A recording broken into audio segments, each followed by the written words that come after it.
I Barely Got Here is a collection of stories and conversations based on 24 years in law enforcement. You have the right to be disturbed by some of the content or disagree with the viewpoints. Anything you hear can and will be dosed with sarcasm and dark humor. You have the right to know that discussions will often be graphic with language and themes that are intended for a mature audience. Do you understand your rights? Then buckle up, Buttercup. We're going 10-8. Welcome back to I Barely Got Here. I'm your host, Kevin Buncher. And with me in the studio today, I've got Brian, who helped me out with an episode called Hammered. I'm not even sure what number it was, but that was, probably over a year ago now. It was a attorney who had child porn, to give you the basic crux of that episode. But Brian, you want to say hello? Hello. Excited to be back. Yes, and very happy to have you, and I really appreciate it. And Brian, as a number of the guys that I have on here, has been a good friend both through career and afterward as well. We've done, if you listen to the podcast, I did an episode with Jay that was called Not Donnie Brasco, where we kind of went into not the specifics and not the stories of working undercover, but more of, how undercover really works for the most part.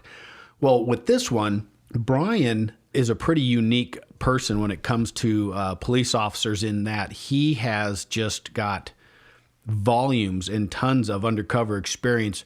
I would have to say he's probably got the most experience with regard to actual deals, hand-to-hands is what you'd call them, and or as you move up into the mid and upper level narcotics transactions. So what I'm going to do is I'm going to have him just basically tell us some stories of when he was working undercover, and some I'll probably remember and some I don't. Maybe there'll even be a revelation or two, since he doesn't work for me anymore. You can tell me some of the sneaky shit that he pulled when I was trying to supervise him. So that's kind of the crux of the episode. So without further ado, tonight's episode is called Be Sucio. Yep.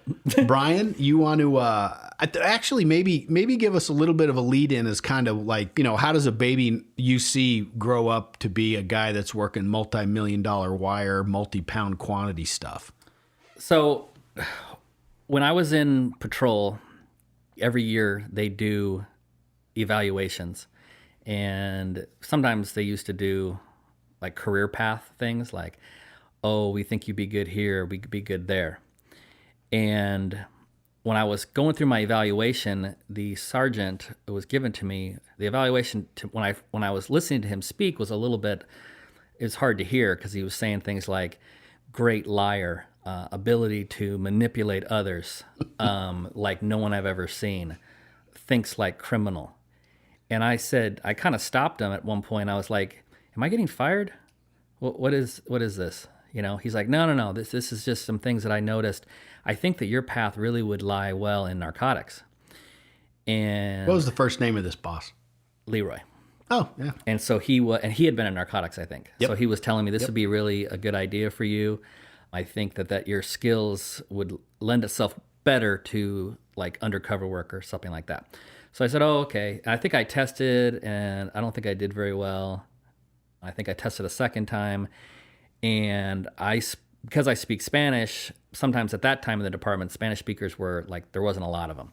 So, and in narcotics, as far as Arizona goes, a lot of the stuff that we would deal with involved, at some level, would involve people from Mexico, just because it's Arizona. Other states are different. But for us, Spanish was something that was very important to have if you were going to get to any successful level of buying drugs.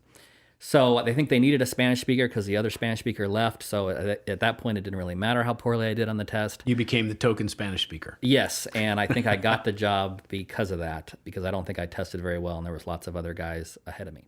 The other thing that was interesting on the day they told me is the boss made a comment. I think I might have even mentioned this in the last episode that we did. He said, hey, would you mind letting yourself go physically? And I said, bro, you have no idea how far I can let myself go, because I'm not a real huge fan of hygiene. And so the boss kind of, wait, what?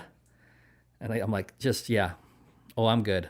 Yeah, let's do this, right? Because they were looking for someone to do like more street level stuff. Right. And you have a kind of like an idea in your mind. So then I went into narcotics, and I thought, oh, okay. So I had kind of watched Getting Ready. I was watching Miami Vice, to get ready for how it was going to be. Oh, totally. Yeah. So I went to the office and I was like, where's the Ferrari? And they're like, it's not really a Ferrari, it's a BMX.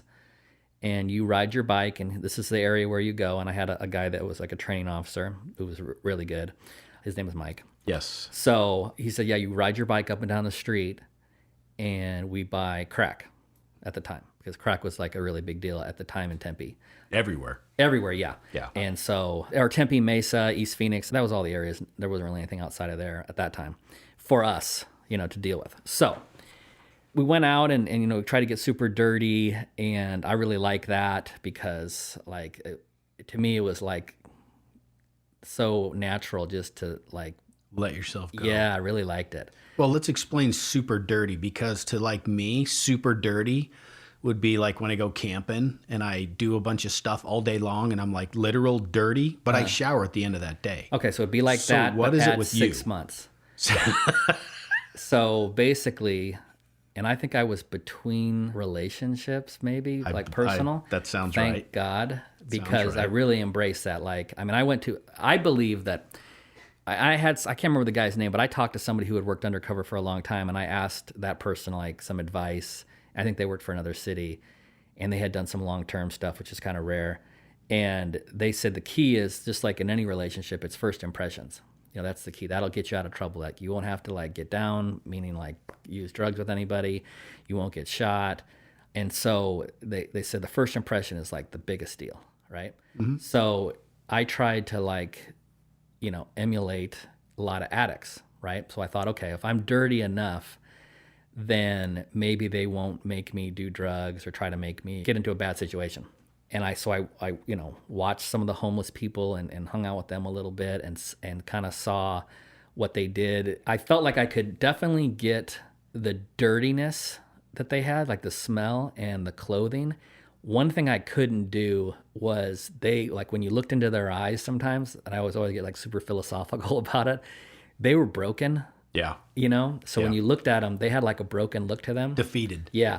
And they had kind of like something had overcome them, addiction, and struggling with a dependency. That I could not gather. Like that's really hard to fake, right? Yeah. Especially if you start hanging out with them, they'll know.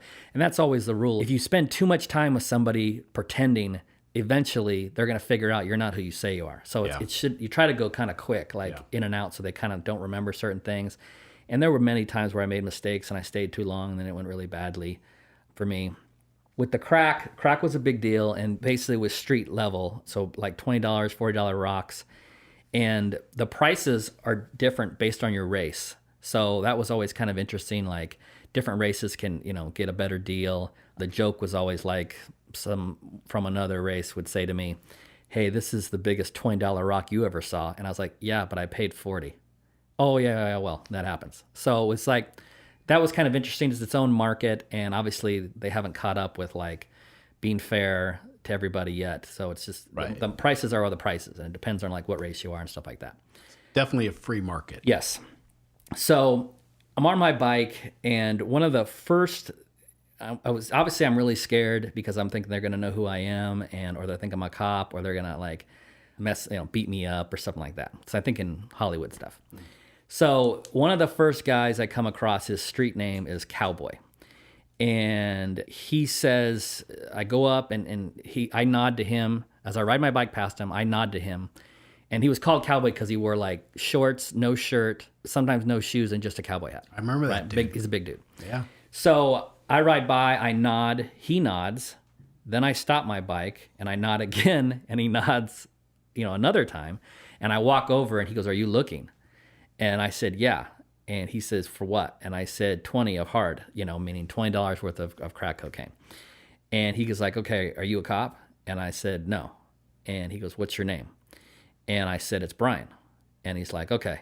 So then he goes off somewhere and gets crack and then brings it back to me because I give him the money. And these guys are not drug dealers. They're homeless. They're not drug dealers. They're runners. Yeah, they're just drug addicts who basically will go to these houses, get the dope, and bring it back to you, and then they can keep some of it. They steal some of the dope. They pinch a piece off. And then they get some benefit from the dealers so the dealers don't have people that they don't know Yeah. coming out of the house. But they're not like, I mean, they're just homeless addicts making money off. They still are committing the crime of, transferring and selling, but it's not like they're this like big kingpin. Right. So he comes back and he gives me the crack and he says, okay, Brian, thanks. And that's it. So then we do a few buys and we arrest him and off the street, pick him up. And then So I'm gonna jump in here. So when you're talking about narcotics, and I've talked about this before, kind of the rule when you're buying is a 3 and done. So we want to make 3 purchases because we can show that that's a trafficking charge or possession for sale versus a single sale, which the prosecutors typically are not going to prosecute as a sales charge. Correct? Yeah, at that time, that was definitely the thing. We were doing 3 buys and this and that. And even everybody knew it. And so people who were selling were like, oh my God, this is the third buy. You picking me up now? Right. So, and then the other thing I wanted to say is that, and again, it's not, from the perspective of the detective, which Brian was at the time, he wants to do his job and buy dope and tons of it from as many people as he can. From our side, from the management side, you don't want to do 17 purchases from the same person because it's a waste of time. So we typically would always work toward that 3 and done. Like 3, you hook somebody, you move to the next person. 3, you hook somebody, blah, blah, blah. That didn't mean that you maybe do 4 or maybe 5. Or if you had a guy that was a really super good source of info or, whatever else, you could make some exceptions. But typically when you're talking about drugs, whether it's a 20 rock or it's, 80 pounds of dope. Well, I shouldn't say that because we wouldn't do a 3 and done on that probably. But any kind of a smaller street level quantity, 3 and done. Yes. Okay. Where we ran into trouble, let's talk about this later, but where we ran into trouble is with heroin because the customers needed to purchase every day or every other day to maintain some sort of normalcy with the buyers. That became a problem. But anyway, with the crack. So Cowboy gets hooked. He gets out like within a few months. So he gets back out of jail and he's back out selling. And he sees me again and he nods and I'm a little nervous because I'm like, oh my God, this guy is the one I arrested. Now, I never spoke to him when I arrested him. I just filed the charges and they got picked up. So he never, saw me or anything. Right. That's the other thing I want to make sure. If you're the UC, you don't arrest these people. You basically make the case, you write the paperwork, you file, you do all that stuff, but you have other people that actually make the arrests on these guys just for this reason. Yeah. Because you don't want them to see, and in some cases, they never know who the UC was. Yeah. And that's perfect. That's how it's supposed to be. So that's why this guy doesn't know who Brian is. Yeah. So he comes up and he says, hey, are you looking? And I said, yeah. And he's like, okay. He's like, man, you look really familiar. What's your name? And I said, oh, it's Ryan. He says, Ryan with an R? And I'm like, yeah. He goes, so it's not Brian. I said, no, it's Ryan. He's like, oh, man, good. Because that Brian dude, he looks just like you. He's a cop. And I'm like, I'll keep an eye out for him, And so then he sells the crack to me again and does 3 more. And he gets arrested. And he gets back out and he sees me again. So now we're in like 6 months later. And he waves me over. He's like, hey, are you looking? And I was like, yeah. And he says, okay, give me the money. And so I give him the money. Then all of a sudden he stops in his tracks and he turns back around and goes, what is your name? And I said, it's Jason. And he's like, Jason? Huh. Okay. Just so you know, there's these 2 guys, Brian and Ryan. I think they're brothers. You could be their other brother. I mean, you look so similar to him. They're cops. And I was like, really? And he's like, yeah, I just got out of jail for that, So, okay, but you're not those guys. You're Jason. I go, yeah, I'm Jason. Nice. Yeah. So eventually, then he goes and does whatever and he gets busted again. And that last time he did go to prison for that. Right. And even the defense interview was funny because they were like, so are you Brian, Ryan, and Jason? Okay. That's all the above, yes. Yeah, so yes, I am all those people. So, but that kind of gives you an idea of how desperate some of the guys were, like some of the homeless guys, who to sell. This can occur there or down by the shelter in Phoenix. They're really hurting and they're really trying to get drugs because that's all they're thinking about. So sometimes they would maybe forget, common sense or like that. Like you recognize somebody, he's probably a cop, but you're still going to do it. Because you're just thinking about getting high in the next 5 minutes. Well, and you almost equate it to, I've done an episode or 2 on prostitution where, these girls know the inherent danger of getting into a car with a strange man, but at the same time, it's their job. And they got to feed their addiction or, whatever it is that they're working toward. It's the same with these addicts. They just kind of throw common sense to the wind because they're desperate. Yeah. And that's just it. It's like the dependency is so strong, and it's hard for people who have never been dependent upon a drug or a substance or anything, never dealt with addiction, to really relate to that, because it's just so powerful, and just it commands everything they do, every thought they have when they wake up. Yeah. It's it's just the first thing that's on their mind when they wake up, when they go to sleep, or whatever. So that was kind of my first introduction to like, the crack game, and that was on the street. And then the next evolution was like, okay, we need to try to get into these houses. And the only real way to get in is to have somebody like bring you, so you would use informants. Got to be introed. Yeah, to a place, and you try to match their like their dirtiness, because you want to look kind of similar. So for a year, we did just nothing but crack in the cities, a couple cities, and tried to rid that area of like crack cocaine. So for that, we found an informant, and I can't remember what street name he used, like Turtle or something. I don't know, something like that. Something to do, some sort of tortoise or turtle, or I don't know, So he and I would hang around all day together, right? And he's homeless, and so he didn't have a cell phone or anything. So he would call me from a payphone. And he looked at it like it was a job. So he would call me every morning to check in, and he would say like, "Hey, boss," and he'd be like, I think we got a good day going for us. I got 6 new places that are just opened." He would call them stores. And he goes, "I got 6 new stores that just opened. Shouldn't be a problem. Very few guns. You'll be able to use your Spanish. I'm good at all places. I think this is going to be really good for us, And so that's how every day would go. And then he would get, we'd pay him, and I would assume he'd then use the money to buy his own drugs. I mean, I assume so, because he was really struggling. Like, like where people talk about, they use like a few times a day. He was using over 20 times a day. So crack. So smoking crack the entire day. So, but he was, to think about, he had a normal life before, and then some things happened. He fell into addiction, and he was stuck in that for 20 to 30 years, But he had said to me, in kind of a deeper moment, because we were sitting there, like, I think we were sharing like a beer or something. You spent a lot of time with the guy. Oh, a lot of time. Yeah. And so he would talk, I knew about his mom and different things, and his sister. And he was like a former ice skater. Like he said, it was kind of odd. So he used to ice skate.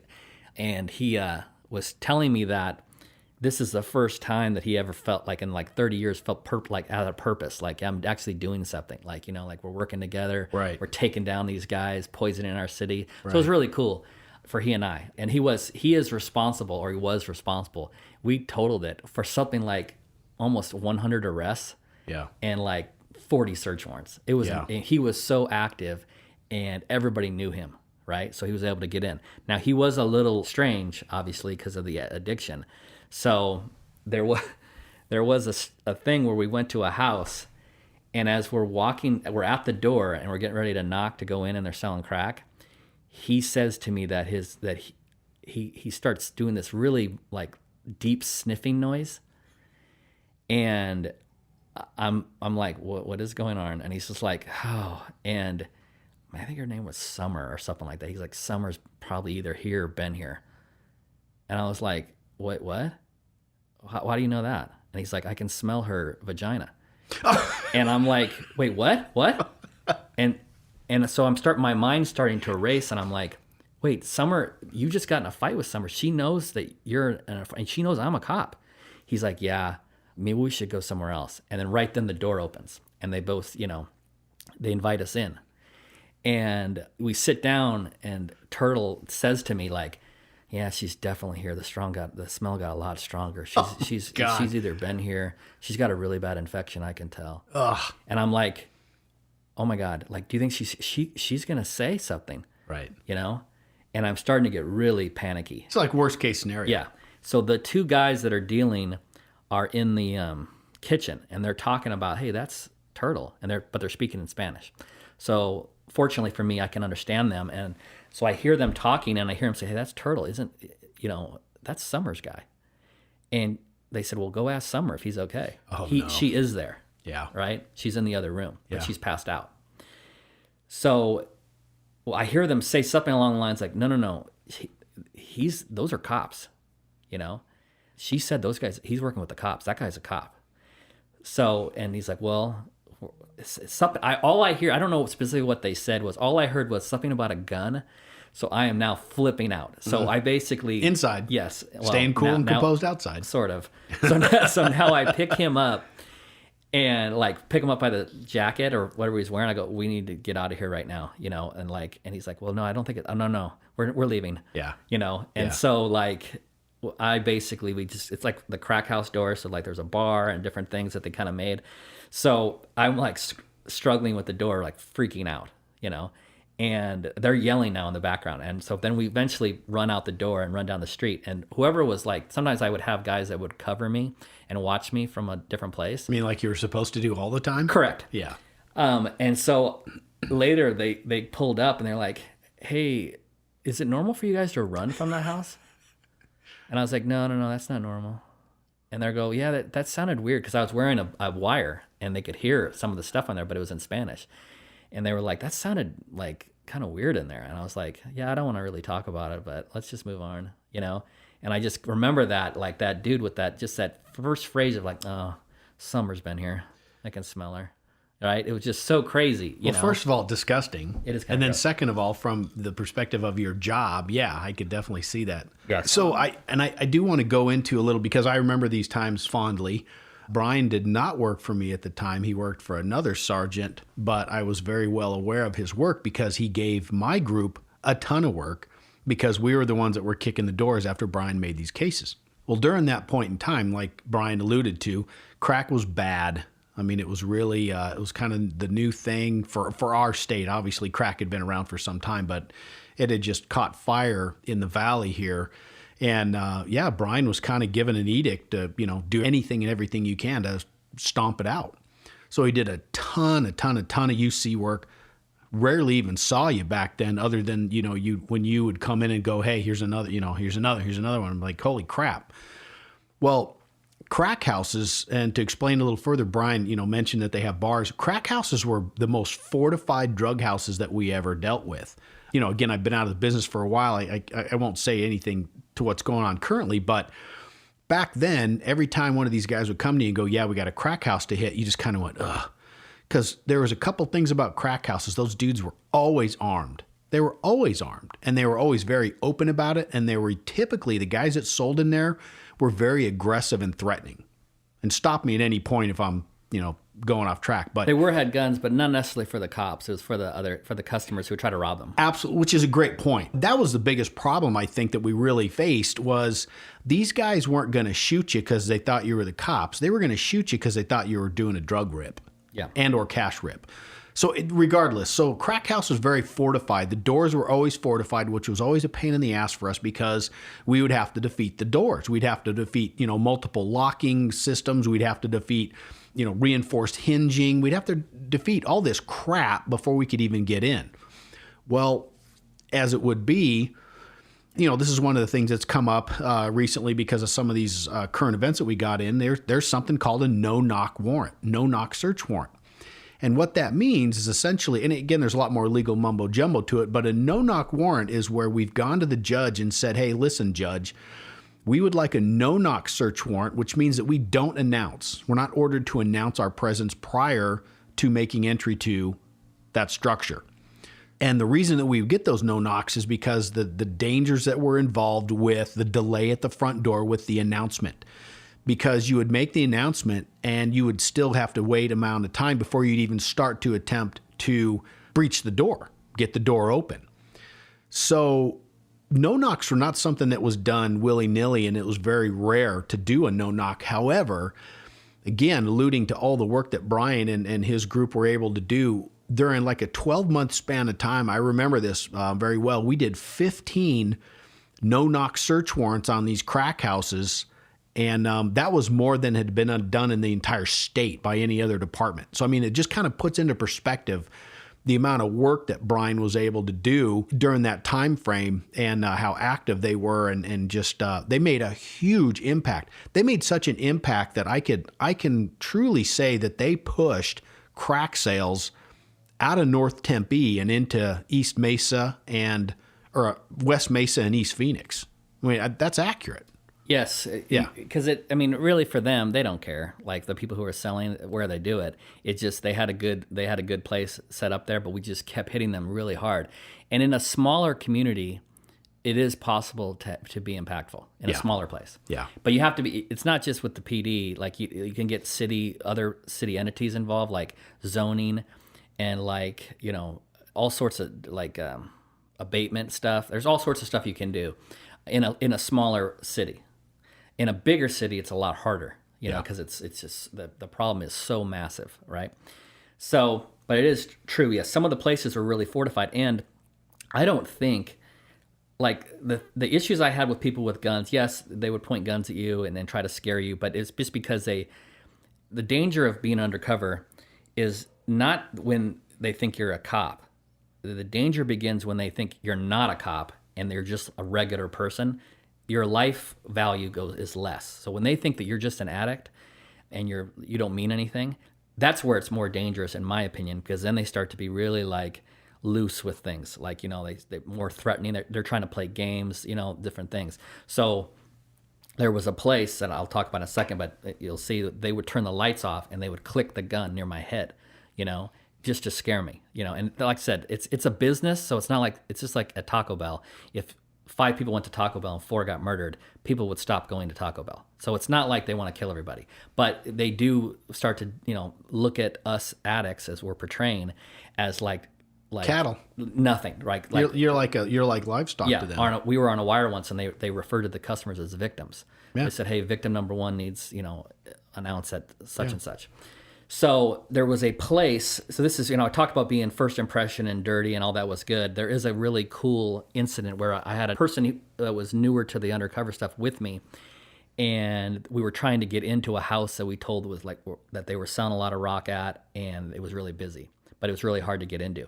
We found this weird couple who agreed if we gave them a couple bucks to take us over there and say, "Oh, those are my friends." So they would like, not necessarily an informant, but more like an unwitting person. It was like, says they think we're addicts too, and they're like, "Oh, give me $50 and I'll introduce you to my guys." So when we get over there, and that is the place where they would turn the lights off and click the gun and stuff. But we get over there, and it is really fortified, like more fortified than normal. Like he's got a really, not just like a stick, he's got a bar that's on that door, and it takes a little bit. And he's a different dude. Like I think he either been shot in the face before or had some sort of deformity. So he looked like if you've seen Goonies, the sloth guy, So he kind of looked like that with one eye. And so one eye would work and one eye was almost shut. So, and that kind of plays into the story. So we're all sitting on the couch, and he's like trying to figure out who everybody is and what everybody wants. And Well, let me back you up. So when they bring you through the door, what's customary? Hey, sit on the couch and wait? Yeah. Right? Like, hey, what are you guys doing? And then the people over there are like, "Oh, these are our friends." And like, okay, well, let me talk to them. So sit. Because what they're wanting to do is they want us to get down. They want us to use drugs. Yeah. To show them that we're not cops. Right. Right. And yes, can cops use drugs? Oh, yeah. But you better be a life or death situation. Yeah. I mean, it's obviously no department is going to say, no, you need to be executed. It's all right. Don't do the drugs. No, you can do the drugs, if it's a life and death. But I mean, it can't be like every week you're coming into your boss saying like, had to get high again. Had to hit the pipe. Mondays, you know how it is. So, and like any guy that I worked with that had to smoke rock or anything like that, they were out. And I mean, other cities, anybody that used drugs was out of the unit within a week at any, of course, assignment of their choosing, because it's a huge liability. It's a mess. Psychologically screwed them up. It's a mess. Screwed them up. Yeah. And it's not like you can fire the person. Right. And the stories that the guys that I worked with that and I'm seeing other cities that I worked with that had to use was insane, like craziness. Yeah. So anyway, so we're trying to negotiate this, and I'm trying to say, "Oh, we're good," and, and this and that. And the guy, so every time he asks a question, he leans towards the individual he's talking to with the one eye. The good eye or the bad eye? The good eye. Okay. So the way it looks is like he's trying to doubt you. Like the eye comes right really close, and like, or is he just looking at you? And so I'm in my head, I'm like, "Oh, this is really weird." So he really wants me to use drugs. He is not liking my look at all. Or the phrase is, he doesn't like my get down at all. And so he's like, "No, you're going to be using here," So I said, I'm going through a bunch of excuses. And finally, I'm like, you know what? Whatever you want to do. I just used. So if I use again, and this time I think it's meth and crack. So I go, I just used. So if you have a phone here, just call 911 if I OD, and then we'll be fine. Just promise me you'll do that. And he's like, no, we're not doing that.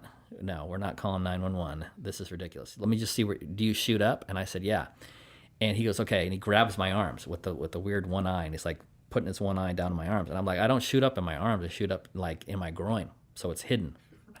Now, luckily for all of us, except for any potential girlfriend, I had taken a needle and made marks in my groin and then poured the substance over it, which caused it to scab over.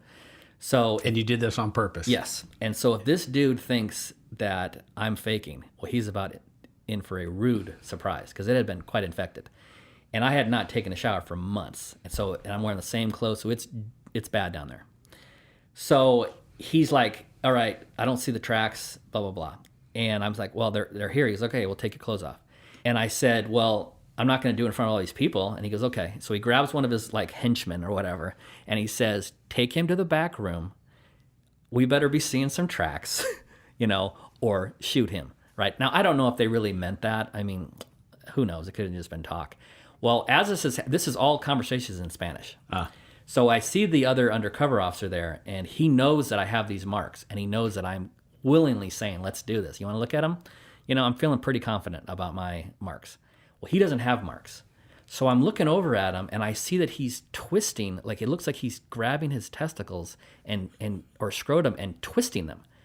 So I'm looking at him from across the thing right before I go into the room with the guy, and I'm shaking my head like, don't stop doing that, And he thinks that I'm acting like a tweaker, so he then is shaking his head, like saying like, and I'm no, and I'm trying to like no, and so and then the guy with the one eye is going back and forth with both of us. I'm like, what are you guys doing? What are you guys doing? Right?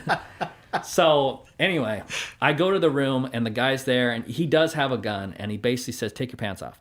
And so I take my pants off, and in my head I'm thinking, man, if I don't think he's going to kill me, but if he did, this is going to be quite awkward when they find me. Like my pants are going to be down. I hope no one thinks anything weird.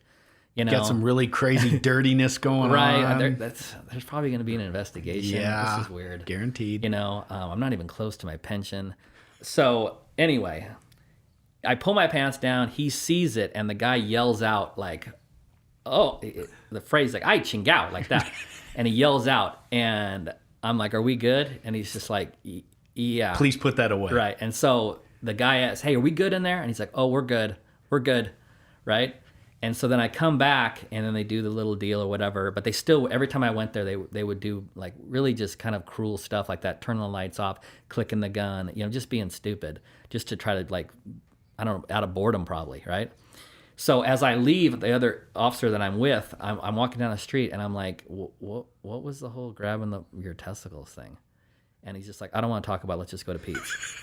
And I go, Pete's? He goes, yeah, Monster Burger needed. So Pete's Fish and Chips had these Monster Burgers. I remember. He wanted to go there because he was upset. And I'm like, well, what were you doing? He's like, well, I was trying to like make it look like I had an infection. Like red balls? That would have like saved you, right? And I don't know. I don't want to talk about it. Let's just get out of here. This is ridiculous. I can't believe we did this. Right. So that was a situation where that's what I mean about the first impression.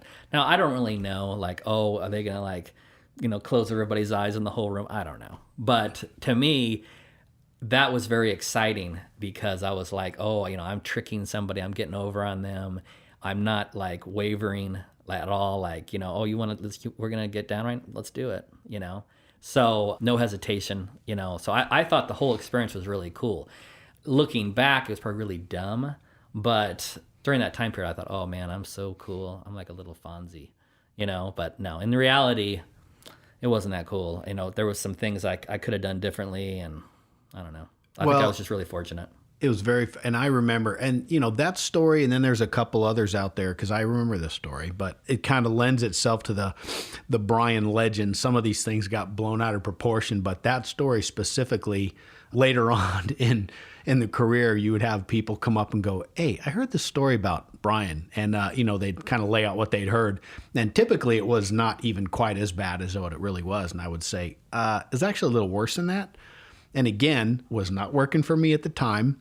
I will say, had I heard of some of those things, I think that some of Brian's exploits would not have occurred. They make for fantastic stories now. Indeed. However, pretty scary stuff. And again, from the management side of things, you got a guy like this, and as Brian will attest to, with no denial, UCs will get involved in the moments, and they will do stuff that they'll look back on later on, or when you provide, when you give a better insight, they'll go, "Yeah, maybe I shouldn't have done that," because that's what they're supposed to do. That's their job. Their job is to buy dope and make cases, and do all these things that are, quite frankly, very exciting, and that as Brian admits to. But from the boss perspective, this stuff gives you heartburn and nightmares, and you're sitting in it. If you're working a cover team on a guy, and you may or may not have some sort of devices that are active to where you can monitor what's going on inside. Half the time they don't work, but it's pretty crazy to be on the other side, hearing and listening to these things unfold. But that story specifically, I remember very vividly, because the first part was, I don't even know how you could let yourself get so nasty, especially in that area, for one. But yes, you're probably between girlfriends, wives, whatever the case may be. I think so. And then, you start talking about showing, and you start talking about clicking guns and all this other stuff. Pretty scary stuff. And like I said, at that time period, even the thought of that would be really terrifying, like hearing about it. But then I thought it was really cool, And I think one of the bosses said that, the secret to my magic, and this is the phrase he used, the secret to Brian's magic is he's really fearless, like in a bad way. Yeah. Yeah. And so he should be afraid, Yeah. So I think, and that younger than immaturity, a bunch of things. But at the same time, if anything didn't feel right, I would just walk out. Yeah. Like I let him keep the money, and I had many times where you could tell things were not going well. I was like, you know what, you guys are lame. I'm just gonna bounce. So goodbye. And I just walk out and I try to push any deal, I mean, only when they wouldn't let me leave. I brought up that guy Mike before, and there was a situation that he and I had, and hearing his perspective of it was interesting. But back on that other one, when we ended up doing, after the first initial thing, we ended up buying out of there regularly. I did have some people covering me, and then we hit it. And when they hit it, they needed a truck to remove the door, like basically latch it to the thing. Yanked it off. Yeah, and they said, one of the guys said that, he goes, we're not getting into that place quickly if those guys were in there, right? Because it was so fortified. Right. They were surprised that they had reinforced it with either steel and concrete. I mean, it was insane. Yeah. So, but anyway, there was a situation that Mike and I had where I had already been introduced to an apartment complex, and everything was totally fine. Like they said I could go whenever I wanted. Like I had already been through that whole, oh, you need to use drugs and all that, and everything was fine. So then I went there the next day with Mike, and Mike stayed outside. Why? Because they didn't want Mike in there because they didn't know him. So he just stayed around the corner. But it both were looking like addicts or something. And I am wearing a wire, and there is a van, because we did know that place had guns, and they were kind of weird. But as soon as I get in, I'm to the place, and they let me in. I'm looking around, and I'm like, man, I don't know any of these people, and I was just here yesterday. Well, then they don't know me either. And so then the whole problem starts again. And that one, they were really adamant. I mean, they were really high. All the guys have been using drugs, so those guys in there were high too. But that was the time where, they were just not going for it. They were like, "Nay, we don't know you. You need to use right now," And I was like, even at the point I said, "Look, I don't want to be here then. I just, I don't understand this. I was here yesterday, and now I'm not going to be told what to do." And you kind of play the race card too. I was like, you're not even from my race, to tell me what I have to do.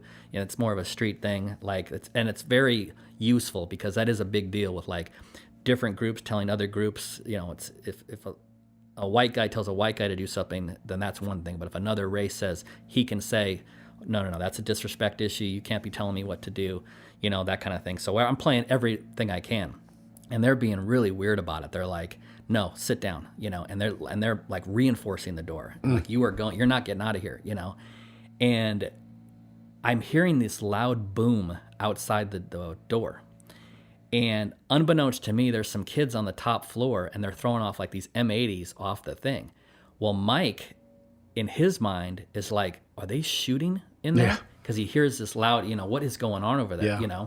And he says he is getting really nervous, like, or later tells me this. So now we're arguing inside this place. And now I'm yelling, like, let me go, let me out of here. This is, I want to leave right now, da da da da. And I'm really like animated. Well, it's in Spanish. So the people in the van later told me, they're like, that the conversation in the van was like, hey, doesn't he sound upset? Yeah. And like, did he just say police? No, I think he said pipe. Well, what's pipe? Do you have a Spanish thing?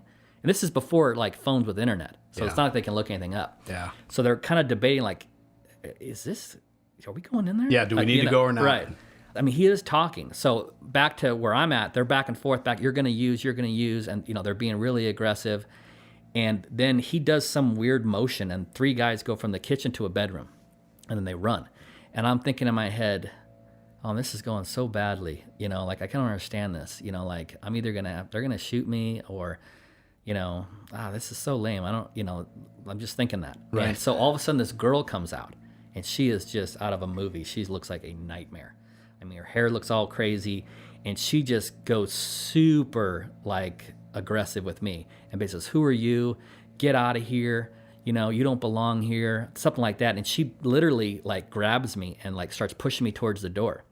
And then she removes all the little things that pushes the couch out of the doorway, so I can leave and kicks me and basically out the door, literally. So I'm like, oh my God. And then so I come around the corner and Mike is there and he's got a look on his face like, what is that? What was going on? That was like 15 minutes. There's yelling. There's people throwing M8. He eventually discovered there was M80s, but he says, this is insane. And I am flipping out. So I'm like shaking. I just walked from the apartment complex to like a Walgreens and I just said nothing. I was just like, I don't know. I feel really weird. And then we went back and met everybody at a church or something in the van. And I remember all those guys were like, that didn't sound good. Yeah. Like what was going on in there, So the next day they're like, hey, we got to go back over there. Don't go to that apartment. But they're selling it 4 others. So just go to another one. Just bypass that one. Because those guys obviously is a problem. Yeah. Didn't go well. Right. So I go upstairs the next day to another one. And a guy's by himself, older guy. And he's really cool. He's like, oh yeah, what do you need? And all that. And all of a sudden that same crazy girl walks out of his bedroom and looks at me and basically smiles. And the guy looks at her and sees that she recognizes me. She's like, is this guy okay? And she's like, oh yeah, he's good. And she winks, and I'm super confused, super nervous. And so I buy and whatever. And in the end, they did like these simultaneous, it was really cool. They did simultaneous search warrants at this complex, all at the same. It was really cool. I remember. And they did like 4 to 5 places. Yep. But anyway, so she gets arrested that day too, the day we do it, that girl. And she makes a comment to one of the arresting people or somebody that says, I don't know why I'm here.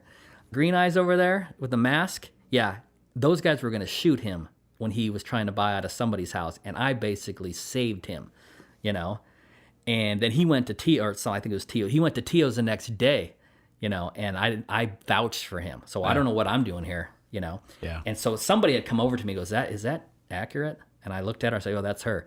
And I don't know what happened, but I just saw her like getting uncuffed and walking away. Yeah.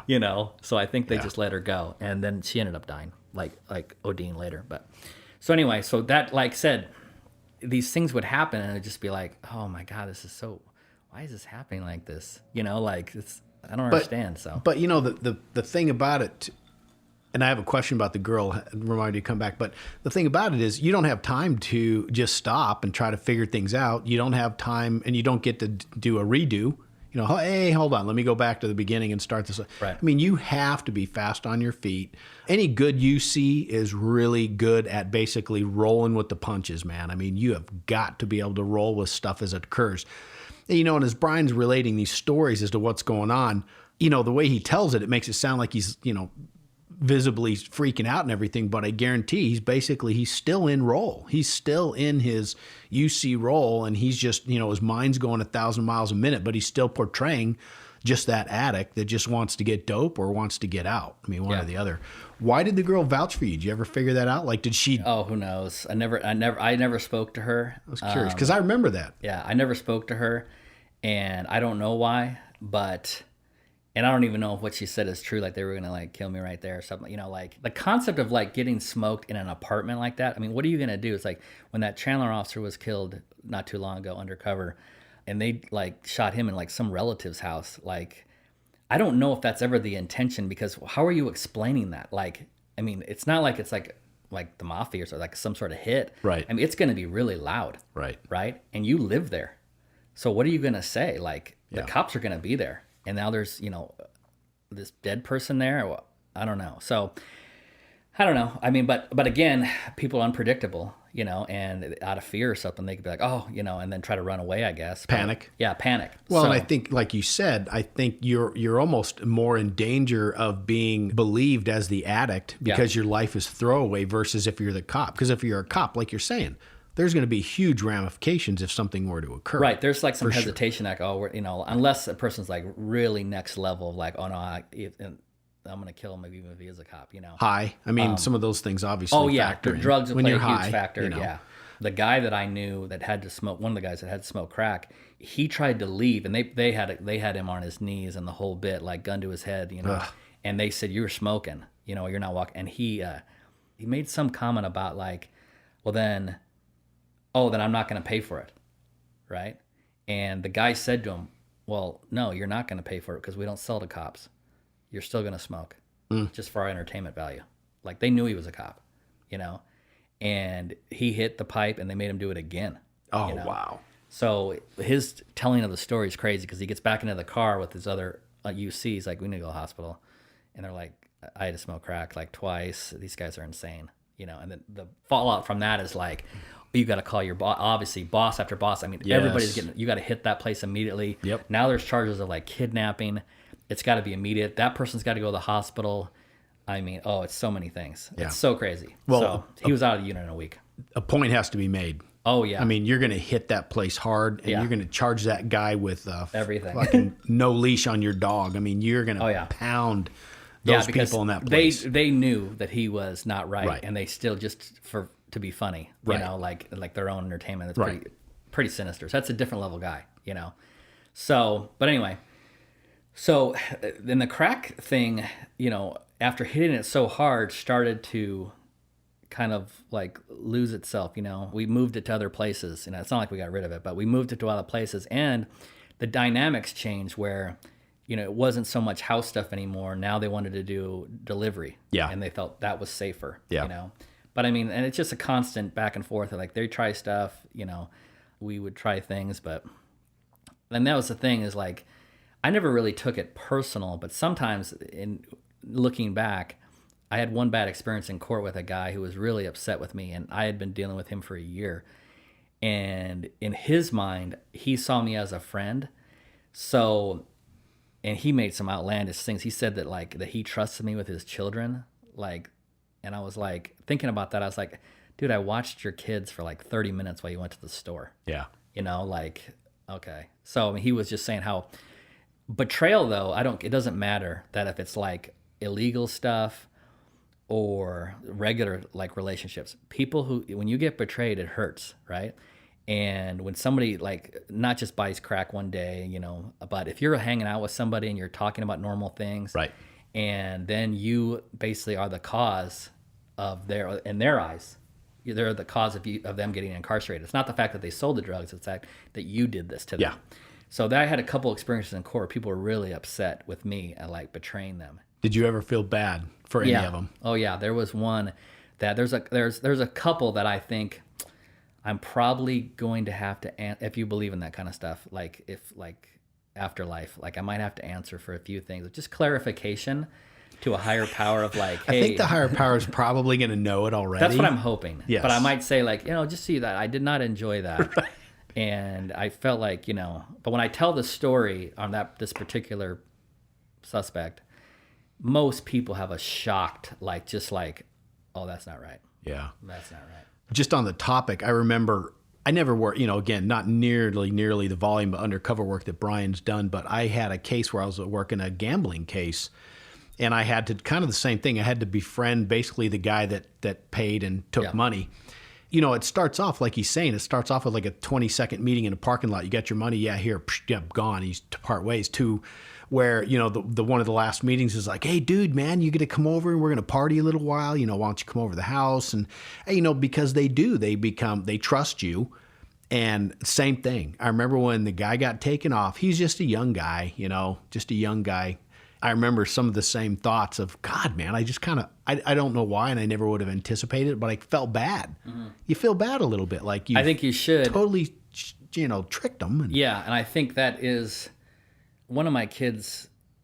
I went to a parent-teacher conference once, and one of they did like, what does your parents or dad do for work? And I can't remember which kid it was, but one of the kids told the teacher. And the teacher asked me about it later at a parent-teacher conference. She said, can you explain what your job is? Like, no. Your kid said that you pretend to be friends with people and then tell on them. That's your job. Right, right.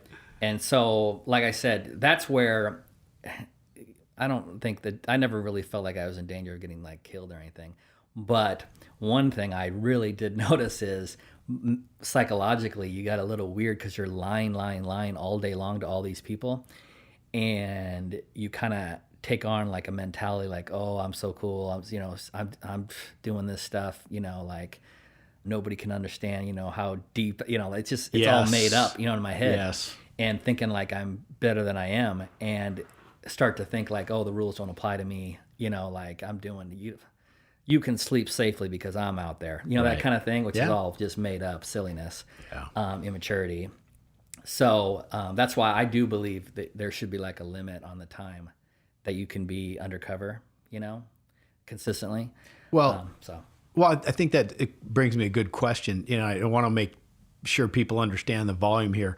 When we did that Not Donnie Brasco, we were talking about, you might go out, you might do a deal, and then maybe one shift you do a couple of deals. But what would you say on like a busy day back then when you're doing a lot of that street level stuff? How many deals would you make in a day? I only have a certain amount of money, but I think the most I ever did was like 6 or 7, in a day. Okay. So like, but I mean, that's taken a while because the stuff is never quick. So like when I moved into heroin, I'm waiting for hours. Yeah. At Food City. Like, I don't know why it was Food City, but it was always a Ranch Market, or it's like bigger places, but nothing against Food City.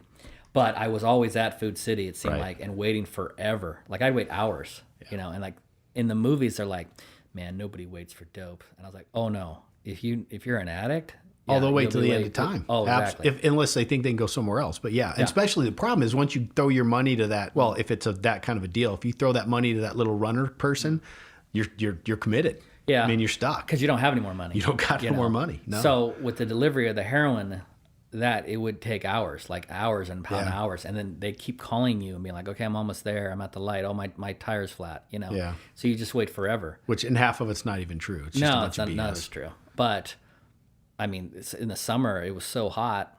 Yeah. I remember one time I got in the guy's car and I threw up because I was so hot and just sitting out there. And he thought it was because I was sick and he'd waited too long. And he starts like rubbing my back, going like, "I'm sorry, brother.